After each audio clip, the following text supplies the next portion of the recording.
Hey everyone, welcome back. My name is Dustin Kreis, and today we are going to do a game discussion, and we're going to round out the trilogy with Dragon Quest III for iOS and Android. And it's kind of a weird thing. I always say this in these iOS videos. It's a weird thing to think about doing game discussions for these types of games because there's kind of a stigma with mobile phone games.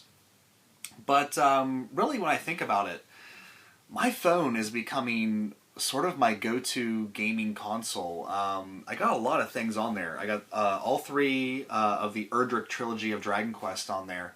And I also got a bunch of Final Fantasies and sort of other RPGs that were made specifically for smartphones. There's a lot of them out there. There's also a lot of visual novels and things like that. So I really think in a lot of ways the stigma will go away. Over in Japan, if I'm talking correctly, it's just kind of accepted that smartphones are gaming consoles as well. But it's really starting to feel like a very good gaming console. I mean, the ports that are put on there are kind of hit or miss with the digital D-pad and things like that. But for games like Dragon Quest III, it really just works out really, really well.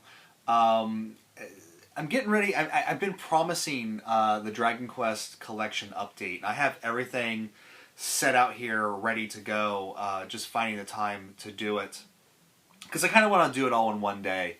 That way, I don't lose momentum and things like that. But yeah, Dragon Quest III, which let me go ahead and grab a box here so I have something to hold on to. Basically, the iOS port is the Super Nintendo port of the game, and this was one of those things that I felt like I missed out on massively. Dragon Quest III was always my favorite on the NES, and to see the Super Nintendo port with the Dragon Quest VI engine graphics, it was just, there was something about Dragon Quest III. Dragon Quest I really kind of started the series and kind of made me interested in these games called RPGs. And then the second one, it didn't really fall into the NES sequel problem, which is you make a great game, a great like Legend of Zelda, or you make Super Mario Brothers. And I know Super Mario Brothers 2 wasn't really Super Mario Brothers over here, but still, bear with me here. And then you make the sequel game, and it's just flat out insanity. Zelda 2, The Adventure of Link, is crazy compared to the first game. Mario Brothers 2 is completely different. I know it's Doki Doki Panic. Don't get me started on that. Look at Final Fantasy, the Japanese versions. Final Fantasy 1, very traditional RPG. Then you get the Final Fantasy 2, and it has that crazy-ass leveling system in there. So Dragon Quest II didn't really fall into that, but what it was horrifically unbalanced. It took me a long time to actually finally sit down and beat that game because the Cave to Roan was just a nightmare, and then just walking around in Roan itself was a nightmare. So finally, I did sit down and beat the NES version, and then I beat it, of course, on my iPhone as well. But Dragon Quest III was like where they perfected everything that was Dragon Quest. And I think it shows because there is that myth that they had to, Dragon Quest could not be sold on a weekday because kids would skip school to go get Dragon Quest. And that was supposedly because of Dragon Quest III. I think that myth has been debunked. But that was the popularity of this game. And it was the first Dragon Quest to introduce the job system. And it's sort of a rudimentary version of what you would get in the later Dragon Quest series. But man, there's just something about the grandness of the adventure and the size of the game. Dragon Quest I felt very sparse. And Dragon Quest II was a lot larger, but at the same time, it still kind of had that, like, there's not a lot in this world to explore feeling. And then for some reason, Dragon Quest III was just like, it's a big world with a lot of towns, a lot of dungeons. It's just brimming, And I think the reason why Dragon Quest IV never really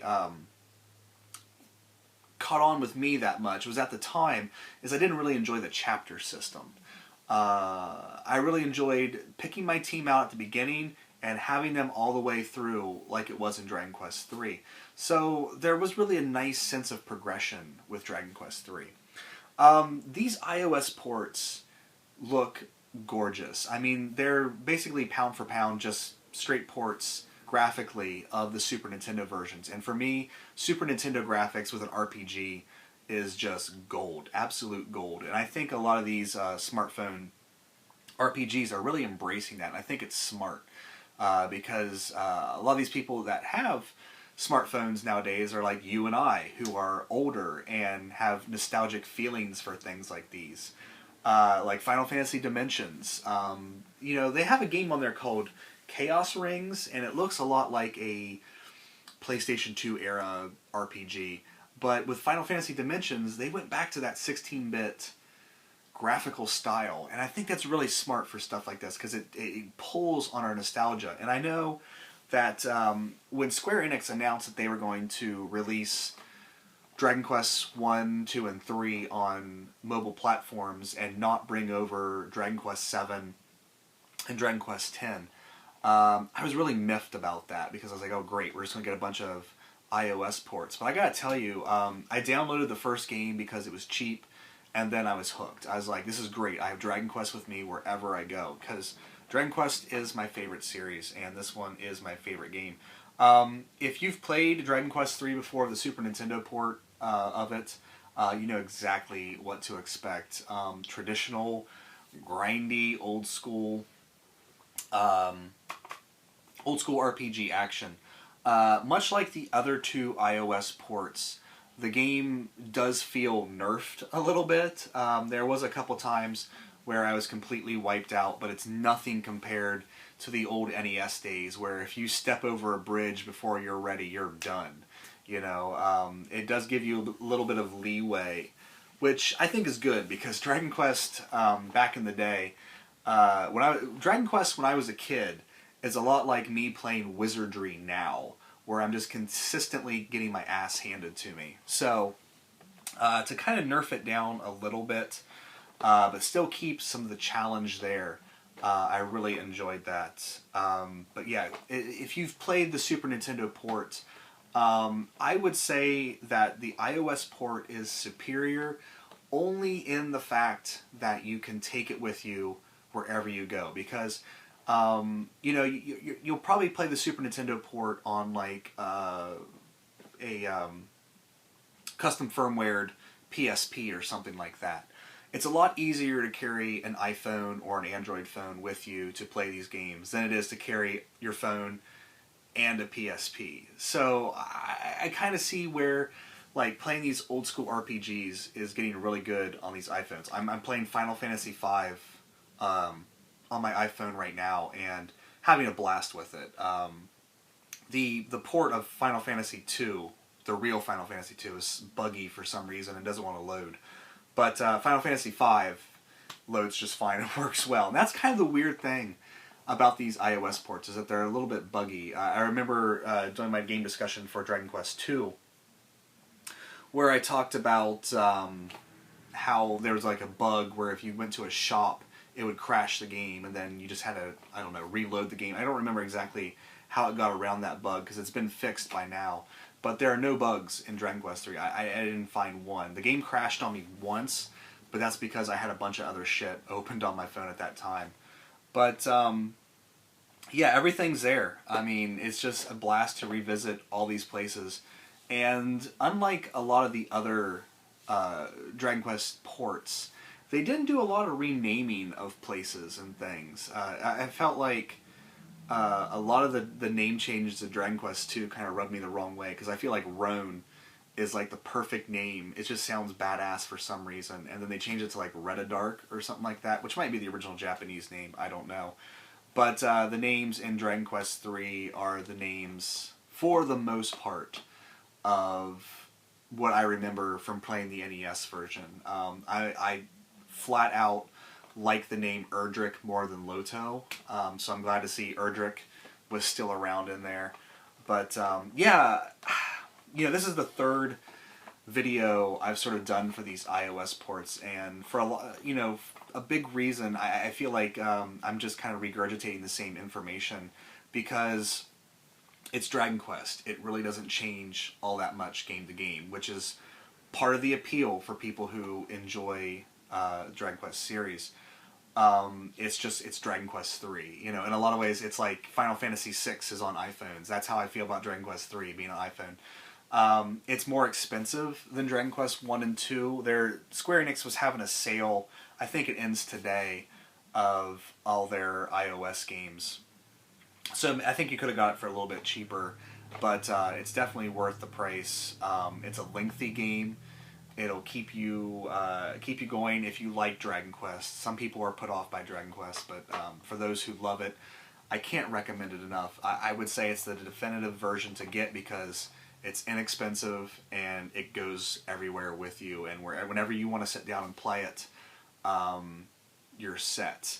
One of the things that people may not like, but I thought was a good thing, considering how frequently maybe phone games can crash or something can go wrong with your phone. Anytime you enter a town, it auto-saves the game. And that saved my bacon that time that the game just kind of crashed on me, because Dragon Quest is one of those games where you have to go to the king in order to save your game and talk, and sometimes that's just way too much to do, especially with the death system where when you die, you're revived, but you lose half your gold. Instead of having to go back to like the load game screen, the game lets you start where you left off, experience-wise, item-wise, and all that stuff. You just lose half your gold. So sometimes you forget to save your game, and then you're playing, and all of a sudden your phone decides, I can't do this anymore, and it crashes. Luckily, if you recently entered a town, you can start from an autosave. The only thing is the autosave disappears after you use it, so keep that in mind. But yeah, Dragon Quest 3, I really don't know what to say. I don't want to say too much because I kind of want to save things for the Dragon Quest video coming up, because again, I'm going to show off my meager Dragon Quest collection. There's people out there that go insane with Dragon Quest, and for me personally, it's more about collecting the games than the countless pieces of memorabilia out there. But this is one you don't want to miss.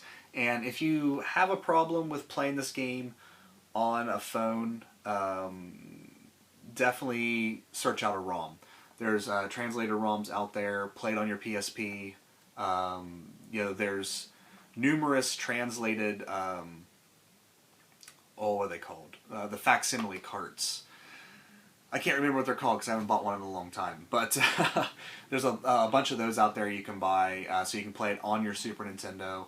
Or you can do what I want to do sometime and actually play the Japanese version in Japanese. Because I've played this game so many times, I feel like I can make it through this game in Japanese. So that's something I do want to do at some point in time. But definitely check this out. It rounds out the Erdrick trilogy. It looks like with the next trilogy, they're going to go with sort of the DS ports. Dragon Quest 4 is already out, and Dragon Quest 5 is coming out on the iPhones. I have not played those, and I don't know if I'll actually download those, because I do have the DS versions of those, so it'd be kind of playing the same thing again, and I already have portable versions of those, because until that point, to play those games, Dragon Quest 1 through 3 portable, I'd have to bring out the old Game Boy Color versions, and I'd rather play the Super Nintendo versions, so that worked out well. Apparently the Dragon Quest 8 on iOS is kind of a bad port. If you guys have played Dragon Quest 8 on iOS, I would love to hear your thoughts on it. Hopefully Square Enix will do a Vita port of Dragon Quest 8. Wouldn't that be amazing? That'd be fucking amazing. Or bring out Dragon Quest 7 on the 3DS. A boy can dream, right? But anyway, this is kind of a weird game discussion because I didn't really talk about the game. I feel like I didn't anyway. Beautiful game. One of my favorites of all time. Sometimes it is my favorite. Like when I'm playing it, it is my favorite. When I start playing What was that? That's rain, I think. That was really loud. When I start playing Final Fantasy VI on my phone, I'm sure Final Fantasy VI will be my favorite again. But anyway, that is it for this video. I got interrupted by some kind of force of nature outside. It's going to snow really bad here tonight, so looking forward to that tomorrow when I'm going to work. But anyway, Dragon Quest video coming up. I need to do my game of the year for 2014. That's coming up, and then just going to keep plugging away with the podcast and doing more videos. I'm really hoping to do more videos in 2015 and get back into the swing of it. But anyway, that's it for this. So I want to thank you guys so much for watching. Take care, and I'll see you next time.